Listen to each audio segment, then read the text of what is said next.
The following announcement has been paid for by Perched on the Top Rope. Hi, this is Steve Keirn, and you're watching Perched on the Top Rope.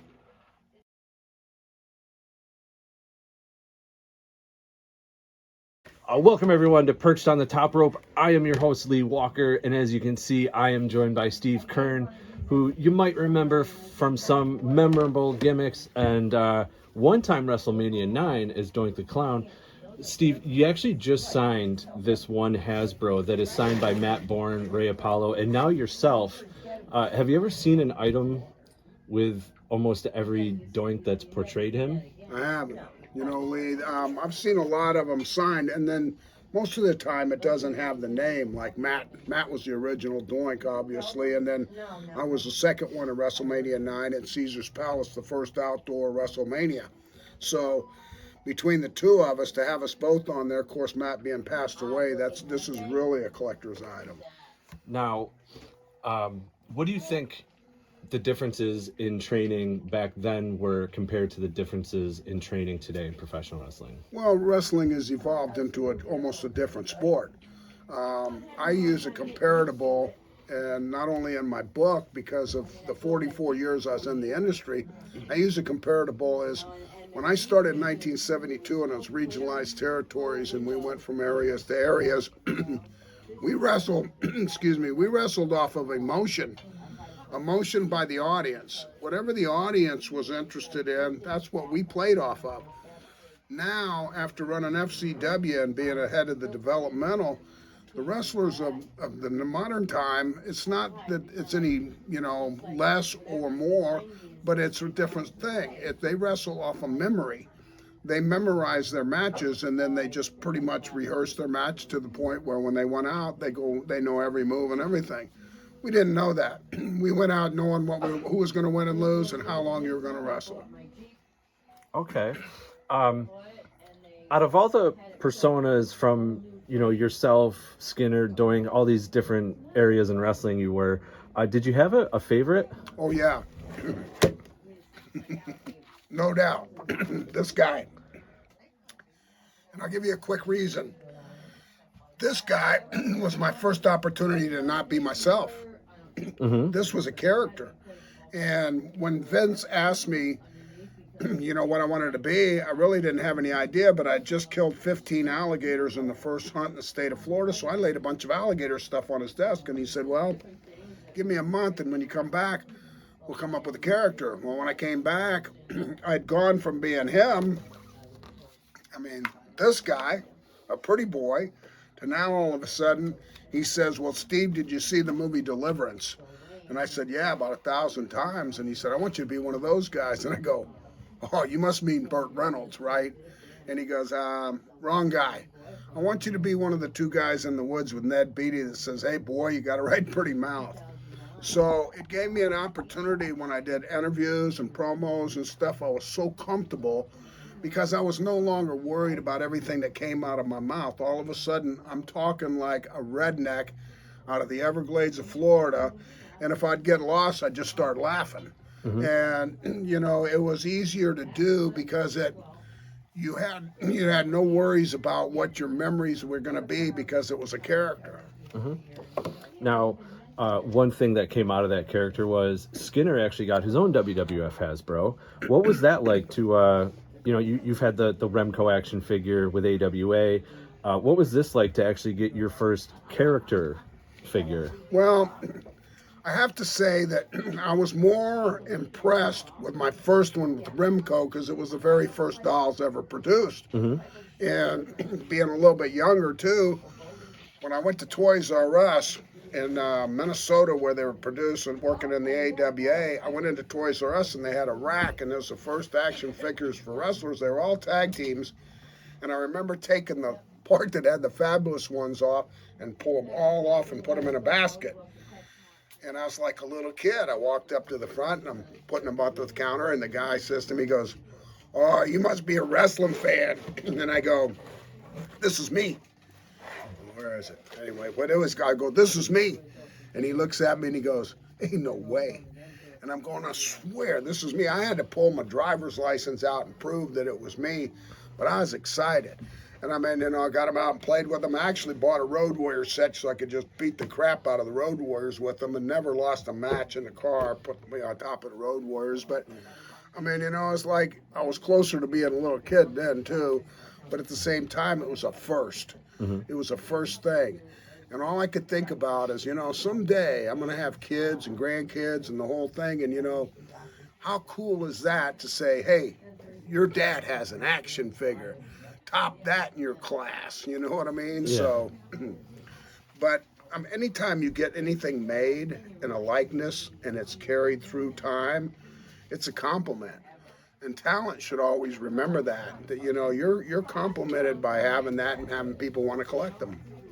Now, one thing I want to talk about, because we're actually sitting right next to him, Fred Ottman. You came up with the BADD character for Fred. How did you guys come up with that? With his what character? Yeah, Big Steel. Yeah. How did you come up with the character Big Steel? Well, that was pretty easy for me, because you try to think about what people come to the matches. Who are the people that are actually coming and buying tickets? And a construction worker, that's the common job. I mean, and there's more people that are blue collar workers that are construction guys that are going to come and go, all right, he's one of us. And so I just came up with the idea of putting a hard hat on him, putting a flannel shirt, some jeans, and giving him a big sledgehammer, and he's a monster. I mean, look at him. And so he just fit the character.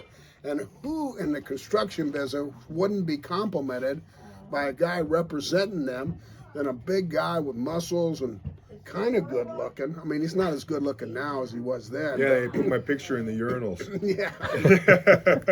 But, it just fit the character. And I mean, I thought it was a good idea. Okay, and Fred, how'd you think of the character when I he loved brought it up to you? I loved it. The helmet that I was wearing belonged to the president of the Steelworkers Union in Florida. It was given to me from another friend of mine, took me to his house, and he comes outside, he says, my friend wants to give you this to use for your gimmick. I'm like, holy shit. I come from a blue-collar family. I mean, and this is the deal working. I've worked from a young age doing all different types of jobs and stuff like that, blue-collar work. Mm-hmm. Okay, and guys go and they work all week with each other. Then they go out drinking on a Friday or a Saturday night, get into fist fights with one another, and they go right back to work on the weekend. So when he came up with this idea, I mean, it's the logical, just like he was saying, people relate to people that work hard and kick ass. I mean, that's the two constants in life. You got to make a living, and being a kind of representative of that culture, okay, is something everyone can relate to. Remember Dusty Rhodes, son of a plumber?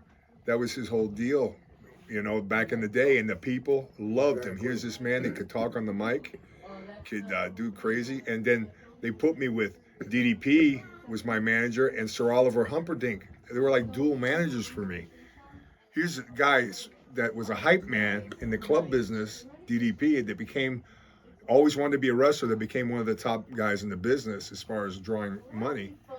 And then you have Sir Oliver Humperdinck, who has managed so many guys that I watched up. I've been a fan since I'm 8 years old, watching wrestling on TV, growing up in Miami. So I'm like, oh my God, this is awesome. Awesome. And Steve, you also have a book that is actually sitting right here. You want to tell fans a little bit about it and tell fans about your Pro Wrestling Tea store? Well, I wasn't ever going to write a book because I didn't feel like it was significant in the wrestling world so far as characters and everything like that. But I was almost peer pressured by friends and family saying, you should write a book. You have so many stories. I spent 44 years in this industry, and I had the opportunity to start as a ring announcer and picking guys up when I was like 16 years old. And then developed into a time where I got a little bit bigger and a little bit more into the wrestling thing, and just ended up wrestling. But what happened was, when you try to condense 44 years down into a book, it's almost impossible. And so I talked to the guy that wrote it for me. His name's Ian Douglas. And I talked to him as I was dictating, and I said, listen, man, I don't know where to cut off. I don't know where to stop telling the stories because there's so much to tell. And I said, what if we did a 2-book version, and I'll go to 1987 before I become Skinner and get into WWF and the whole transition of characters changes. And that way people can hear about the old days of the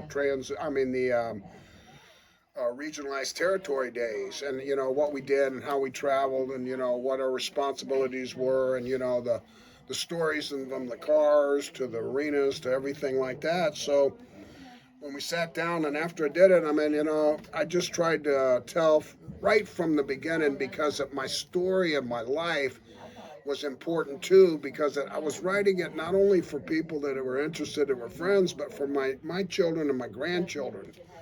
I've got 5 grandkids, and someday I'm not going to be around to tell them stories. And I want them to be able to pick up a book and read about their grandpa and read some of the things he did, and some of the things that he had fun with, and some of the tragedies and things like that, so they would know his history. So I started when I was a little kid, because my life going into wrestling was just as important to me as my life after wrestling, because I'm the son of a military guy. My dad was United States Air Force, and I moved around from bases to bases, and then he became a POW in Vietnam from the time I was 13 to 21. So it's a compelling story of how I got into the industry, but it also gives you a background of who Steve Keirn really is, and his background and his life and his upbringing. And I use this with my own grandchildren, because being in a military family, I was taught simple thing: God, family, and country. That's it. God, family, and country. And we would say the blessing before we'd eat dinner. We always said yes sir, no sir, yes ma'am, no ma'am. We always said please, thank you, and all of those things. And sometimes it's hard, and I know generations change, but sometimes it's hard to explain to kids why you speak the way you do, and why nobody else talks like that anymore. But it's an educational thing for my own grandchildren, and then people that are interested in wrestling history. There's quite a bit of history. The second book will be coming out probably in the fall, and it takes me from 87 through Skinner, then Doink, then an agent behind the scenes with WWE, and then the owner of the developmental where I taught and had the part of running the farm league for the WWE. And so that brings it up to date to where fans that are watching now that never watched before, they're going to look at Roman Reigns and go, well, I know where you came from, or I know where Drew McIntyre or Sheamus or Charlotte Flair or any of the talent that came through FCW. And so it gives a little history of that too. So it kind of like ties the story all together, and hopefully it doesn't get boring anywhere. That's awesome. And where can fans find the first book? Amazon. You can buy it on Amazon. So it's my first book. I don't really know how to do this. So, it's all been made easy. I'm not a writer. I couldn't have ever wrote this, but I can talk a lot. So I dictated my book, and the guy wrote it down, and Ian did such a fantastic job with it that he made it into a great story. Because I actually read my own book. I had to critique it, and I had to edit it, make sure there wasn't anything my grandkids couldn't read. What was that like, being able to go back and read your own story? It was difficult. It's difficult. I'm 71 years old. So you try to go back to when you're 16, you try to go back to when you're a little kid. There's pieces that really stand out in your mind, but there's a lot of blank spots. It's just things that came and went, and you don't really think about them anymore. You haven't reminisced on those. And so you really have to use your mind, and you have to sit down, and you have to focus, and be prepared. You can't just start talking and then just think you're going to cover all the bases. You kind of got to make sure you say, well, I really want to tell them about when I was like 6 years old and I lived on Okinawa. I really want to tell them about my dad being a POW before me at age 19 and being one of the only 2 men in history that was a POW in 2 wars. I really want to tell them a lot of things that, I think are significant. And so it's really difficult to retrace. I mean, the second book is a little easier because it's more, like 20 years before, not 40 years before. So it's made it a little bit easier. Awesome. And what's it like for you to see those that were in FCW, like the Sheamus, the Roman Reigns, and everybody else thriving in WWE now? Oh, I'm thrilled to death. I mean, my objective is, here's the thing for people that don't understand the wrestling industry.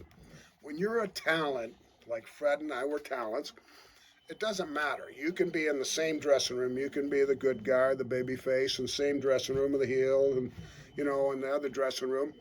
But we're all playing King on the Mountain. It's a simple thing. It's King on the Mountain.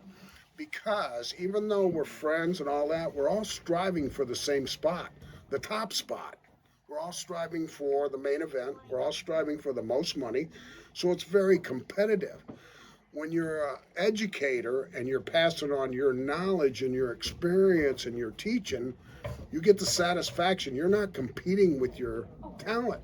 You're pushing your talent. And every time they go up, you're winning for them and they're winning for you. And so it's exciting for me to see the ones that have done unbelievable. But there's this downside to it also. It's also very heartbreaking to see the ones that don't make it. And some of the ones that you think would have been really good don't get an opportunity and they don't make it. And then, unfortunately for me, a lot of them were second generation wrestlers that didn't make it. Now I've got to listen to their dad talk to me about why didn't my son make it or why didn't my daughter make it. And I have to explain that I don't know. I don't know what it is. Maybe it's somebody doesn't like them. Maybe it's political. Who knows? But when you have to answer the phone late at night and it's somebody you've known since they were a little kid because you wrestled with their dad and they're crying and they're going, Mr. Keirn, what do I do now? And I'm going, I don't know. I don't have an answer. So it's very emotional for me when I see the downside of it. The victory's always nice, but the losing side is really hard. Awesome, Steve. I want to thank you for taking the time to speak with me today. It's been a real honor. Well, thanks, Lee. Thank you. I really appreciate it. Is there anything you'd like to say to the fans before we go? Yes. Excuse me, I clear my throat. First of all, I'd like to say, for the fans that watch, I'm smart enough to know without fans, there wouldn't be no wrestling business. I appreciate everybody that ever bought a ticket, ever watched the show, ever asked for autograph, or was ever into wrestling. Because that's what makes the whole business. It's not the wrestlers, it's the people that come to watch. And I just want to thank each and every one that's ever participated or ever been a fan. Steve, I'd like to thank you for taking the time out of your schedule here with Scott Wilder Promotions. You can find them at facebook.com/Scott Wilder Promotions. Thank you for taking time out of your day with me today. Thank you for having me on. Thank you.